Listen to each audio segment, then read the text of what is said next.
এখন আমরা দেখব 27b এই প্রবলেমটার সলিউশন। সো প্রবলেম স্টেটমেন্ট কি? Integration of 1 plus tan 3x by 2 whole square divided by 1 plus sin 3x dx। তো এটা যদিও দেখতে বেশ বড় মনে হচ্ছে, আমরা যদি একটু সরল করি তাহলে দেখব অ্যাকচুয়ালি প্রবলেমটা খুব ইজি। কিভাবে সরল করার জন্য আমাদের প্রথমেই এই sin 3x টাকেও tan এ নিয়ে যেতে হবে, অথবা tan টাকে sin এ নিয়ে আসতে হবে, মানে সবকিছুকে একটাতে কনভার্ট করা উচিত। ভালো হয় সাইনটাকে tan এ নিয়ে গেলে, বিকজ tan একটু ফ্লেক্সিবল আর কি। তো সাইনকে tan এ কনভার্ট করার জন্য আমাদের যে ফর্মুলাটা দরকার সেটা হচ্ছে, মানে সাইনকে যদি আমি tan এ কনভার্ট করতে চাই, আমরা জানি যে sin 2a সমান 2 tan a divided by 1 plus tan স্কয়ারে আমরা এই ফর্মুলাটা ইউজ করব। আচ্ছা, লক্ষ্য করি যে এখানে তাহলে যেহেতু sin 3x আছে আমরা এটা লিখে দিব, তাহলে 1 plus tan 3x by 2 whole square divided by 1 plus এখানে হয়ে যাবে sin 3x by 2 হয়ে যাবে 1 plus tan square, এখানে a হচ্ছে 3x মানে হচ্ছে এখানে 2a, তার মানে a হচ্ছে বেসিক্যালি এখানে 3/2x।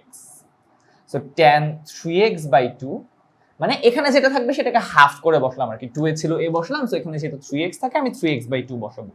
তো 1 plus tan square 3x by 2 আর উপরে চলে আসবে 2 tan 3x by 2, right. So এখান থেকে এটা আমরা লিখতে পারলাম। এখন একটু সরল করা দরকার।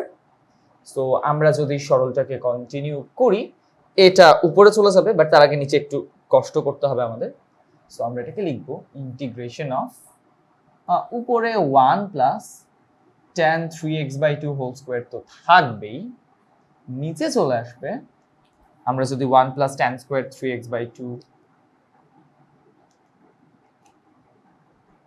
এটা রাখি, তাহলে আমরা দেখতে পাবো যে উপরে চলে আসতেছে 1 এর সাথে এটা গুণ করলে তো 1, তার মানে 1 plus tan square 3x by 2 plus 2 tan 3x by 2 এবং থাকবে একটা dx।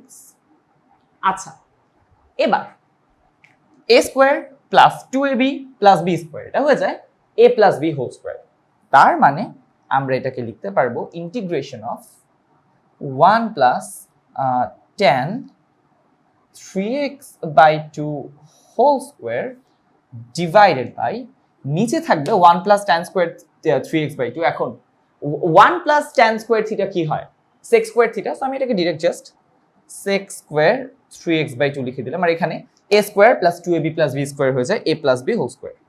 তাহলে a plus b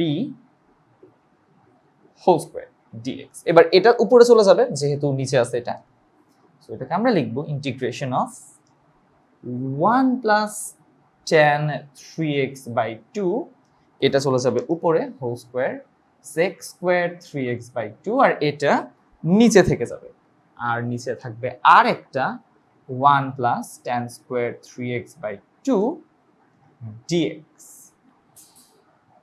right. So এই হচ্ছে অবস্থা। ও ওয়েট, এটা তো tan 3x by 2 whole square, কারণ এখানে a square plus 2ab plus b স্কয়ারের ফর্মুলা। অলরাইট, তাহলে এখন আমরা কি করতে পারি? কাটাকাটি করতে পারি। তাহলে লাস্টে আমাদের থেকে যায় উপরে জাস্ট একটু জায়গার ভিতরে উত্তরটা আমরা লিখে ফেলতে পারবো। লাস্টে আমাদের থেকে যায় just integration of sec square 3x by 2 dx। এখন sec square mx dx integrate করলে কি হয় আমরা অলরেডি জানি, 1/m অর্থাৎ সহগটা উল্টে যাবে, 3/2x এর সহগ উপরে এসে হয়ে যাবে 2/3। সো আর sec স্কয়ার কে ইন্টিগ্রেট করলে হয় tan, so tan 3x by 2 plus c, and এটাই হচ্ছে আমাদের এই প্রবলেমের সলিউশন।